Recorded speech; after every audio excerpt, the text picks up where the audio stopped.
Hatchet. कहानी शुरू होती है और हम एक आदमी सैमसन और उसके बेटे एंसली को देखते हैं जो कि एक सुनसान जंगल में एलिगेटर यानी कि मगरमच्छ पकड़ रहे थे। सैमसन बताता है कि इस नदी में काफी बड़े एलिगेटर्स रहते हैं। इसी बीच एंसली को जोर की लगती है और वो बोट के किनारे पर खड़ा होकर करने लगता है। तभी नदी में से एलिगेटर निकलता है जिसे देखकर वो घबरा जाता है। इसके बाद वो फिर से टॉयलेट करने किनारे पर आ जाता है।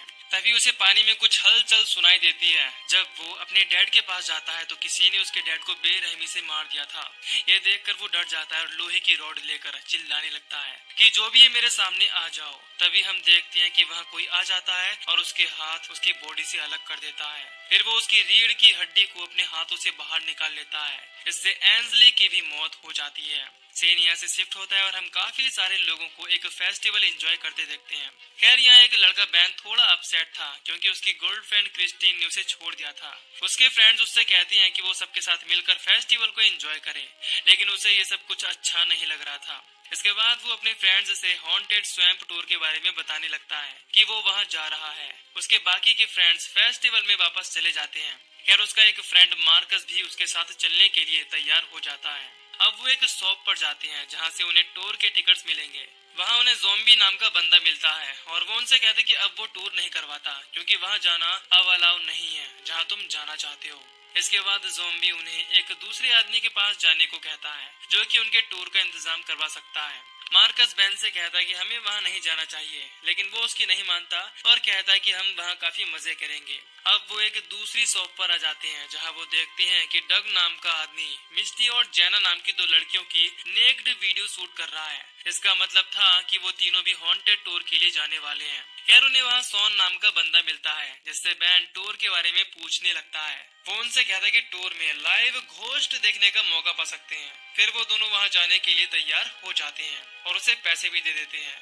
आगे इसके बाद टूर पर जाने वाले लोग एक वैन में बैठ जाते हैं। वैन के पास वाली सीट पर एक लड़की बैठी होती है जिसका नाम मैरी बेथ होता है। उनके साथ एक ओल्ड कपल जिम और सैनन भी होते हैं। इसी बीच बैन यहाँ मैरी बेथ से बात करने की कोशिश करता है, लेकिन वो उससे कुछ ज्यादा नहीं बोलती।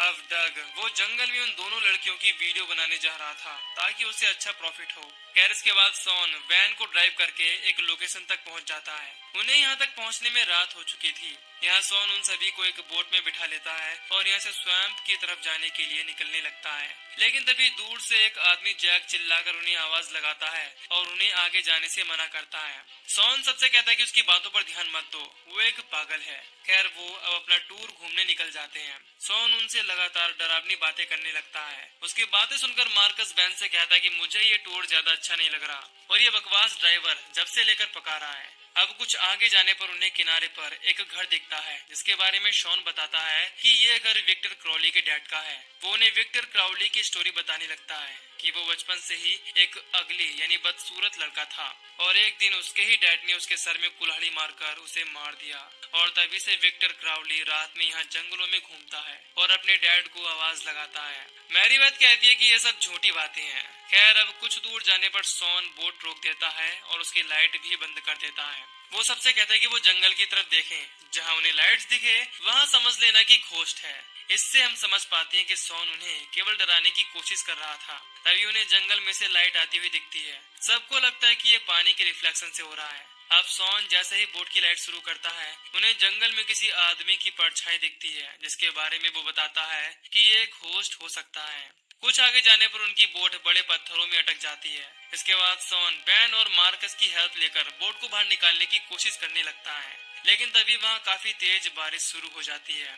अब मिस्टी यहाँ पुलिस को फोन करने की कोशिश करती है, लेकिन यहाँ नेटवर्क नहीं होते और सॉन भी उसे फोन करने से मना करता है क्योंकि वो सभी को यहाँ बिना परमिशन के लेकर आया था। अब वो सब बोट को निकालने की काफी कोशिश करते हैं, लेकिन बोट बाहर निकलने का नाम ही नहीं ले रही थी और बारिश की वजह से बोट में पानी भरना शुरू हो जाता है। इसके बाद जिम सबसे कहता है कि हमें किनारे की तरफ जाना होगा जिससे हम डूबने से बच जाएं, लेकिन सब उसे जाने से मना करते हैं। इसके बाद वो अकेले ही एक पेड़ के सहारे किनारे की तरफ जाने लगता है, लेकिन अचानक उसका पैर स्लिप हो जाता है और उसका पैर पानी में चला जाता है। तभी वहाँ एक एलिगेटर आ जाता है और जिम के पैर पर बुरी तरह से अटैक कर देता है। अब मैरी बेथ अपनी गन लेकर एलिगेटर को शूट करके वहां से भगा देती है।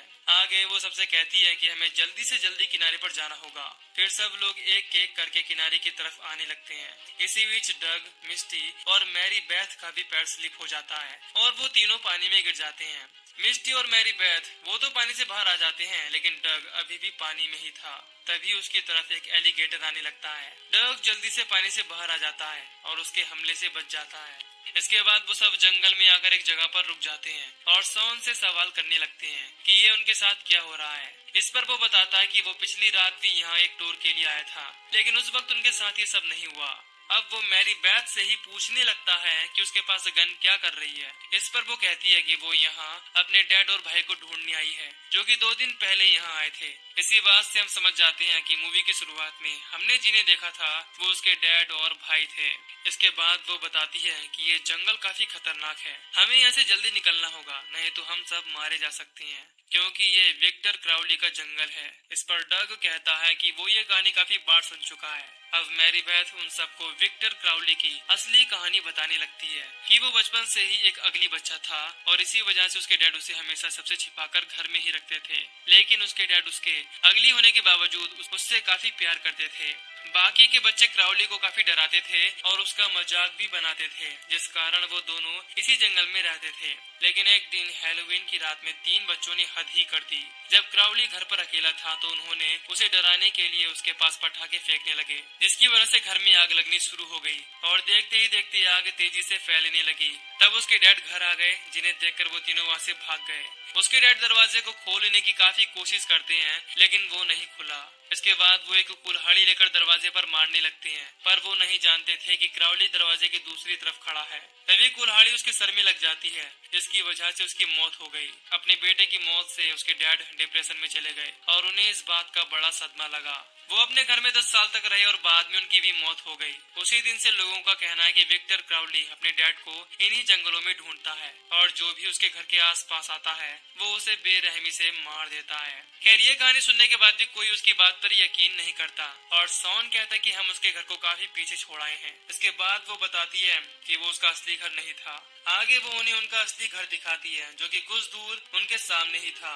अब भी सब उसकी बातों को सीरियसली नहीं लेते और विक्टर क्राउली के असली घर की तरफ जाने लगते हैं, क्योंकि उन्हें रोड तक पहुंचने के लिए उसी घर को पार करना था। तभी उन्हें विक्टर क्राउली की आवाज आने लगती है, जो कि अपने डैड को आवाज लगा रहा था। उस आवाज को सुनकर सब काफी डर जाते हैं और आगे जाने से रुक जाते हैं, लेकिन जिम को काफी तकलीफ हो रही थी। इसके बाद उसकी वाइफ सैनन उसे अकेले ही ले जाने लगती है। मैरी बेथ उनसे कहती है कि वो आगे ना जाए और सबके साथ रहे, लेकिन सैनन उसकी बात नहीं सुनती। अब जैसे ही वो घर के पास पहुंचते हैं, अचानक अंदर से विक्टर क्राउली बाहर आता है और कुल्हाड़ी से उन दोनों पर अटैक करने लगता है। वो जिम की बॉडी के 2 टुकड़े कर उसे मार देता है और बाद में सैनन के मुंह में हाथ डालकर उसका मुंह ही फाड़ डालता है। इससे वो भी मारी जाती है। ये देखकर बाकी सब वहाँ से भाग जाते हैं, लेकिन मैरी बेथ वहीं खड़ी रहती है। अब विक्टर क्राउली उसे देखकर उसकी तरफ आने लगता है। इसके बाद वो गन से उसे शूट कर देती है और उसके शूट करने की वजह से वो वहीं नीचे गिर जाता है और मैरी बेथ उसे मरा समझकर वहाँ से निकल जाती है।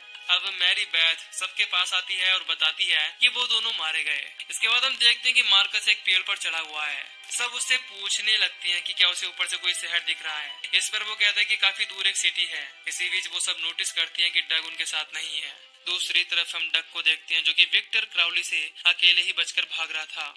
भागते हुए वो विक्टर क्राउली से ही टकरा जाता है। इसके बाद वो केवल उसका सर पकड़कर घुमा देता है और उसका सर तोड़कर अलग कर देता है। इधर सब उस जंगल से बाहर निकलने की कोशिश करते हैं। तभी रास्ते में उन्हें डग का बैग मिलता है, जिसमें उसके डॉक्यूमेंट्स रखे थे। इससे पता चलता है कि वो कोई डायरेक्टर नहीं बल्कि मिस्टी और जेना को चीट कर रहा था। खैर, वो सब सामान को वहीं छोड़कर आगे जाने लगते हैं। उन्हें रास्ते में जिम की डेड बॉडी मिलती है। मैरी बेथ बताती है कि विक्टर क्राउली की बॉडी यहाँ नहीं है, इसका मतलब है कि वो अभी जिंदा है। और तभी मिस्टी के फोन में रिंग बजने लगती है। वो अपने फोन को ढूंढती है, लेकिन जब तक कॉल कर चुकी थी। वो फोन करने का ट्राई करती है, लेकिन वो नहीं लगता। तभी वो सब देखते हैं कि वो घूम फिरकर विक्टर क्राउली के घर के सामने ही आ गए हैं। ये देखकर वो सब और भी ज्यादा डरने लगते हैं। अब मैरी बेथ उन्हें बताती है कि उसकी गन में अब कम बुलेट्स बची हैं। इस वजह से वो उसी घर में वेपन ढूंढने जा रही है। बैन भी उसके साथ घर में आ जाता है। अब घर में उन्हें काफी जानवरों की लाश मिलती है। इसका मतलब था कि वो ही उन्हें मारकर खाता था।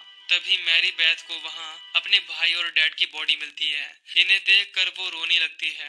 दूसरी तरफ बाकी सब बाहर होते हैं। उनके सामने वाली झाड़ियाँ हिलने लगती हैं। मार्कस चेक करता है तो वहाँ एक जानवर का छोटा बच्चा होता है।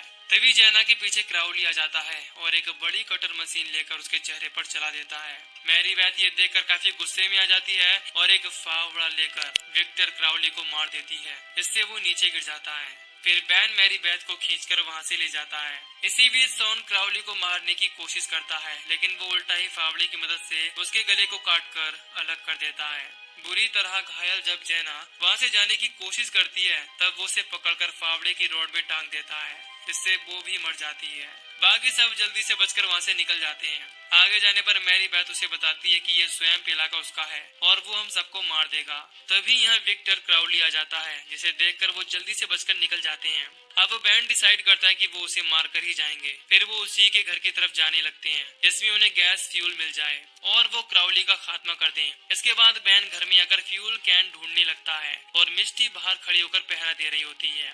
दूसरी तरफ मैरी बेथ और मार्कस खड़े होकर विक्टर क्राउली को आवाज लगाने लगते हैं। अब बैन को अंदर एक कैन में थोड़ा फ्यूल मिल जाता है, लेकिन तभी मिस्टी का कटा हुआ सर उसके पास आकर गिरता है, यानी उसे विक्टर क्राउली ने मार दिया था और क्राउली भी उसके सामने आ गया था। अब जैसे ही वो बैन को मारने आगे बढ़ता है तभी पीछे से मैरी बेथ आकर उसे रोक लेती है। अब बैन जल्दी से कैन वाला फ्यूल उस पर डाल देता है। इसके बाद वो घर से बाहर आकर लाइटर की मदद से क्राउली को जला देते हैं। खैर तभी यहाँ बारिश फिर से शुरू हो जाती है और बारिश की वजह से सारी आग भी बुझ जाती है, यानी नेचर भी क्राउली के साथ था।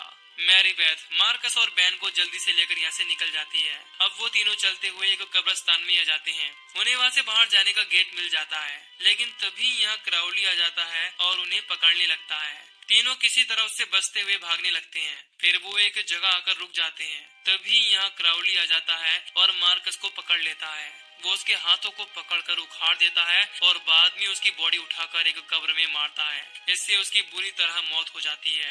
अब बैन अपने फ्रेंड को मरता देख काफी दुखी होता है, लेकिन मैरी बेथ उसे लेकर यहाँ से निकल जाती है। तभी क्राउली लोहे के गेट में से एक सरिया निकालता है और उन दोनों की तरफ फेंक देता है। वो सरिया सीधा आकर बैन के पैर में लग जाता है। इसे देखकर क्राउली उनकी तरफ आने लगता है।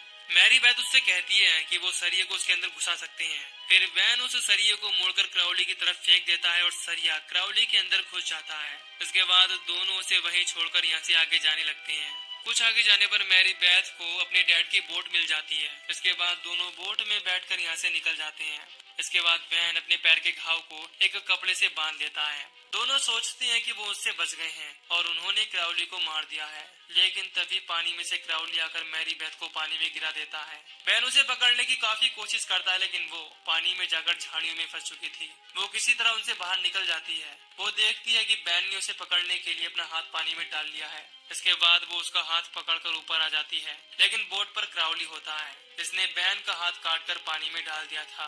अब क्राउली उसे भी पकड़ लेता है और वो काफी चिल्लाने लगती है। और इसी सीन के साथ ये मूवी यहीं पर खत्म हो जाती है। हैचेट सीरीज की बाकी की मूवीज को भी मैं एक्सप्लेन करूंगा।